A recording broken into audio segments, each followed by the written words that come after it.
Friends, आपका स्वागत है आपके अपने इस YouTube channel English site classes पर। फ्रेंड्स, आज हम आपके लिए नाउन का चैप्टर लेकर आए हुए हैं। इस नाउन से आपके कॉम्पिटिटिव एग्जाम में बहुत ही क्वेश्चन पूछे जाते हैं। एक या दो क्वेश्चन यहाँ से बन ही जाते हैं, चाहे वो कोई भी आपका कॉम्पिटिटिव एग्जाम हो, चाहे वो SSC CGL हो, बैंक हो, CDS हो, NDA हो, आपका टेट हो, सुपर टेट हो, चाहे वो किसी भी स्टेट का हो, यहाँ से एक दो तीन क्वेश्चन बनने श्योर हैं। इसलिए यह आपका जो नाउन का चैप्टर है आपके लिए मोस्ट इंपॉर्टेंट हो जाता है। तो हम यहाँ पर आपको बेसिक पूरा पढ़ाएंगे, एकदम बेसिक से एडवांस तक ले चलेंगे। तो एक एक पॉइंट को आप ध्यान से वॉच करिए, क्योंकि यह जो वीडियो है आपके एग्जाम के लिए बहुत ही इम्पोर्टेंट है।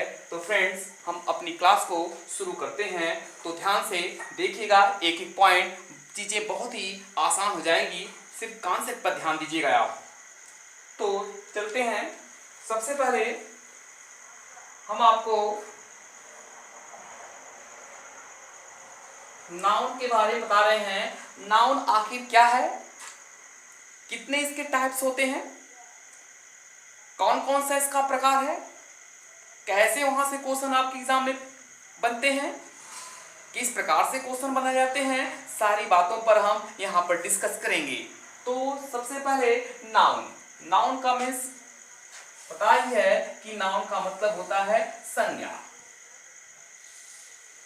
आखिर संज्ञा क्या है? तो संज्ञा एक नेम है, एक नाम है, एकदम बेसिक चीज है। संज्ञा एक नाम है। नाम किसका? किसी वस्तु का नाम यह हो सकता है, किसी व्यक्ति का नाम यह हो सकता है, किसी स्थान का नाम यह हो सकता है, किसी एनिमल का नाम हो सकता है, यहां तक कि कुछ ऐसी चीजें हैं जो दिखती नहीं हैं, उसका भी नाम संज्ञा हो सकता है। तो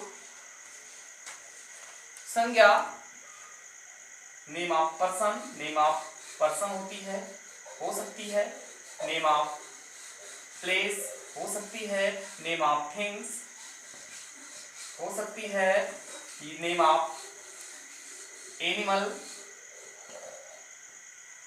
और नेम ऑफ इमोशंस ही संज्ञा है। तो संज्ञा इनको देखते हुए यदि हम संज्ञा की डिफाइन करें तो बहुत ही डिफाइन आसान है। हम कह सकते हैं कि ऑल नेमिंग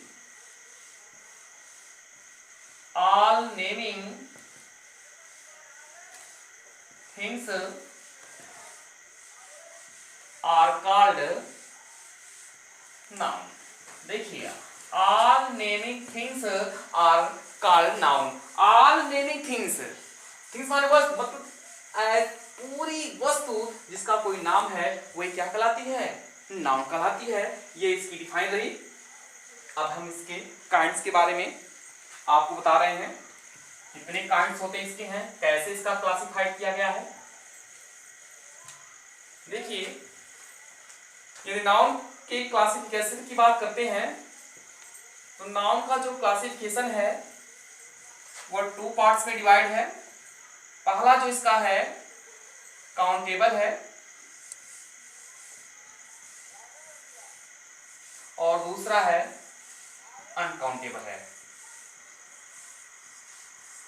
पहला नाउन है काउंटेबल नाउन है और दूसरा नाउन क्या है? अनकाउंटेबल नाउन है। फ्रेंड्स, मैं आप लोगों को हम एक बात कहना चाह रहे हैं, थोड़ा पढ़ने का तरीका आप बदलिए, कॉन्सेप्ट पर ध्यान दीजिए आप। नाउन, इसके पहले आपने कई वीडियो देखी होगी, नाउन है, प्रॉपर है, कॉमन है, लेकिन नाउन आप पढ़ रहे हैं तो ये जानिए कि नाउन से किस प्रकार से क्वेश्चन बनते हैं, सेंटेंस में इसका कहाँ प्लेस है, क्या क्या चीजें लेकर आती है, कौन कौन सी पार्ट ऑफ स्पीच अपने पहले लेकर आती है, क्या नहीं लेकर आती है, यह सारी बातें आपको ध्यान देनी होगी, तभी आप एरर को फाइंड आउट कर सकते हैं। इसके कॉन्सेप्ट पर आपको ध्यान देना होगा, तभी आप एरर को फाइंड आउट कर सकते हैं और एग्जाम हॉल में अपने क्वेश्चन को आप करेक्ट कर सकते हैं। तो यही बात हम यहाँ पर आपको सिखाएंगे। तो नाउन काउंटेबल नाउन होती है, नाउन अनकाउंटेबल नाउन होती है। इस तरीके से हमने आपको पहले ही डायरेक्ट नहीं बताया कि कॉमन है प्रॉपर नहीं, इस तरह से पढ़ेंगे, स्टेप वाइज पढ़ेंगे तो एरर को फाइंड आउट करना बहुत ही आसान है। तो देखिए काउंटेबल नाउन में हम आपको प्रॉपर नाउन बता रहे हैं।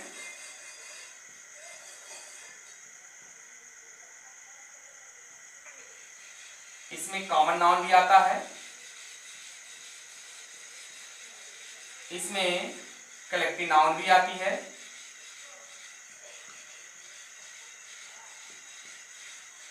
अनकाउंटेबल में मटेरियल है, मटेरियल नाउन है,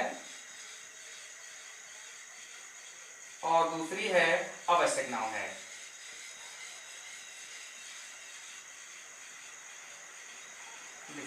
दो नाउन आपकी अनकाउंटेबल में आई और 3 नाउन आपकी काउंटेबल में आई। तो ओवरऑल पहले हम काउंटेबल के बारे में जानते हैं, इन तीनों के बारे में जानते हैं, क्या इनका कॉन्सेप्ट है, क्या क्या लेकर आते हैं, क्या क्या लेकर नहीं आते हैं, क्या क्या इनके बारे में पॉइंट्स हैं। उसके बाद हम अनकाउंटेबल के बारे में जानेंगे।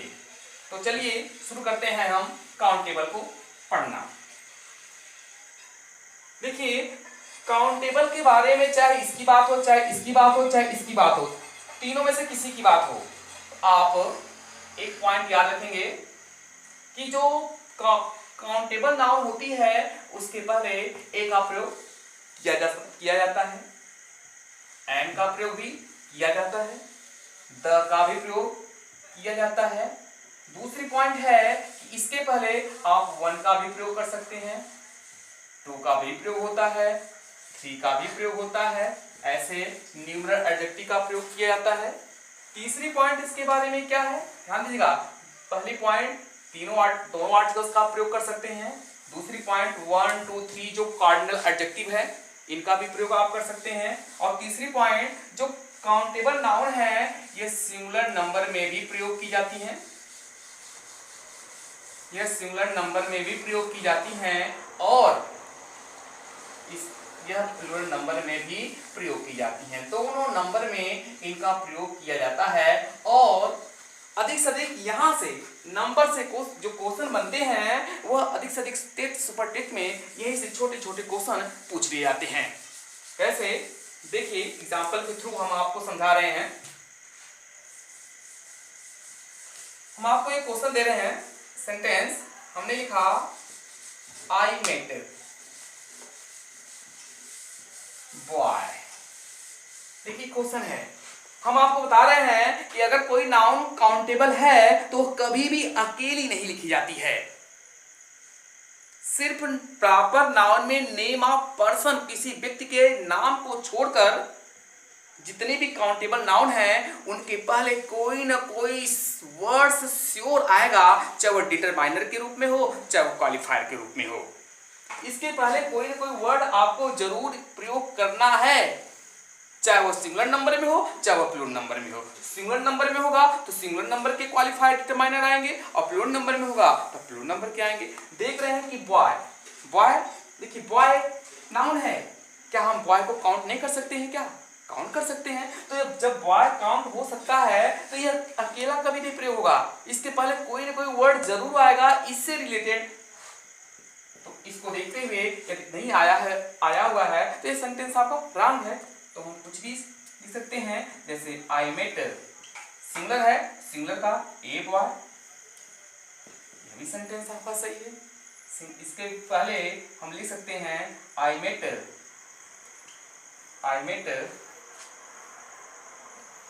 द बॉय, कुछ कंडीशन में डिफरेंट कंडीशन में यह भी आपका सही है, लेकिन ये अकेला नहीं होगा। उसी प्रकार से एक और एग्जांपल आपके सामने हम रख रहे हैं। देखिए दूसरा एग्जांपल है, मैंने कहा आई सा टू गर्ल। देखिए अब इस सेंटेंस को पढ़िए, गर्ल काउंट तो कर सकते हैं, इसके पहले एक वर्ड है, न्यूमेरल एडजेक्टिव भी आई है, तो ये फिलहाल सही है, लेकिन हमने बताया कि यदि उसके पहले का वर्ड सिंगुलर है ये सिंगुलर होगा और यदि उसके पहले का वर्ड प्लूरल है तो वह प्लूरल होगा। टू मतलब दो, एक से अधिक। जब एक से अधिक कोई संख्या होती है तो अपने बाद जो नाउन लाती है वो हमेशा प्लूरल होती है। एरर है, ये सिंगुलर में है लेकिन यह क्या है, प्लूरल में है, तो इसके अनुसार ये नाउन प्रयोग की जाएगी। तो ये सेंटेंस आपका क्या हो गया, राम हो गया। तो क्या होगा, ऐसा टू तो सही है लेकिन गर्ल नहीं, गर्ल्स होगा। तो ये आपका काउंटेबल नाउन रहा। तो काउंटेबल के नाउन के बारे में एक बात और देख लें आप। काउंटेबल नाउन के पहले ए का भी प्रयोग करेंगे, एन का भी प्रयोग करेंगे, द का भी प्रयोग करेंगे, 1 2 3 इनका भी प्रयोग करेंगे। और काउंटेबल नाउन में जो प्रॉपर है, कॉमन है, कलेक्टिव है, इसका सिंगुलर भी होता है, इसका प्लूरल भी होता है, सिर्फ नेम प्रॉपर नाउन में नेम ऑफ पर्सन को छोड़कर। तो आशा करते हैं ये पॉइंट आपको क्लियर हो गई होगी। चलते हैं हम आपको अगली पॉइंट की तरफ अर्थात अनकाउंटेबल नाउन की तरफ लेकर। देखिए अनकाउंटेबल के नाउन के बारे में क्या कॉन्सेप्ट है, क्या रूल्स हैं, क्या पॉइंट्स हैं, इन सारी चीजों को आप ध्यान से देखिए। तो फ्रेंड्स ध्यान दीजिएगा, जो अनकाउंटेबल नाउन है, जो अनकाउंटेबल नाउन है, इसमें दो नाउन आती हैं। एक नाउन मटेरियल नाउन है, इसके पहले जो मैंने आपको बताया, और दूसरी नाउन है अब्स्ट्रैक्ट नाउन है। दो नाउन, कितनी नाउन आ गई, दो नाउन अनकाउंटेबल के बारे में। ओवरऑल इनके बारे में आप पूरी तरह से देखिए क्या क्या पॉइंट्स है। पहले पॉइंट ये है, जो अनकाउंटेबल नाउन है कभी भी आप इसके पहले ए का प्रयोग नहीं कर पाएंगे। Remember that point, most important point है। इसके पहले एन का भी प्रयोग नहीं कर पाएंगे, लेकिन काउंटेबल के पहले होता था, इसके पहले नहीं पाएगा। इसमें तीसरी पॉइंट है ये कि द का प्रयोग नहीं होगा, लेकिन ध्यान दीजिएगा क्वेश्चन यहीं से बनेगा, द का प्रयोग कुछ कंडीशन पर होगा।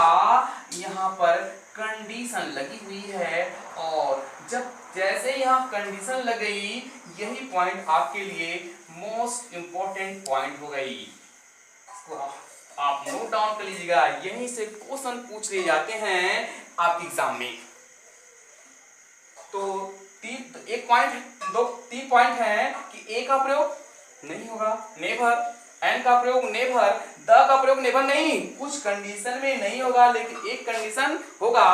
इसके बारे में हम आपको अलग से प्रॉपर के बारे में पढ़ाएंगे, कॉमन के बारे में पढ़ाएंगे, कलेक्टिव के बारे में पढ़ाएंगे, मटेरियल के बारे में पढ़ाएंगे, अब्स्ट्रैक्ट, एक एक सेपरेट वीडियो हम बनाएंगे। आपको कहीं भी जाने की कोई आवश्यकता नहीं है, सिर्फ मेरी वीडियो को वॉच कर ले, देख लेंगे तो जितनी भी एरर आते हैं एग्जाम में, सारी एरर आपकी क्लियर हो जाएगी। तो हम इसके बारे में सेकंड पॉइंट पर ले चलते हैं आपको।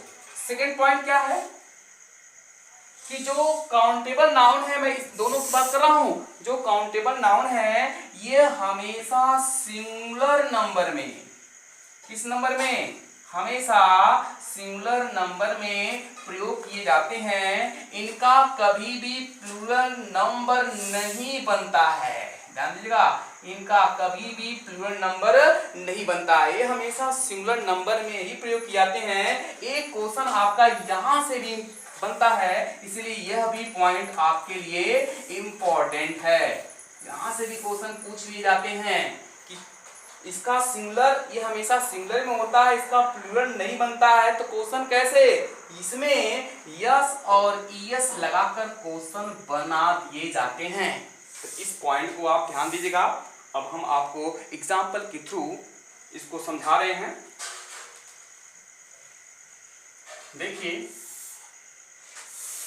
हमने एक एग्जाम्पल आपको दिया, जैसे हमने कहा ए गोल्ड इज ए मेटल।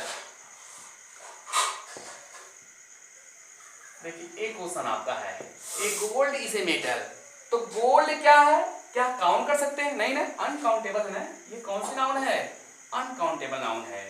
और हमने जस्ट इसके पहले बताया कि अनकाउंटेबल कोई भी नाउन हो वह ए लेकर नहीं आएगी, एन लेकर नहीं आएगी, द लेकर भी नहीं आएगी, लेकिन एक कंडीशन लेकर आएगी। तो द तो फिलहाल यहाँ यूज नहीं किया गया है, ए प्रयोग किया गया है। इस प्रकार से ये सेंटेंस क्या हो गया, रॉन्ग हो गया।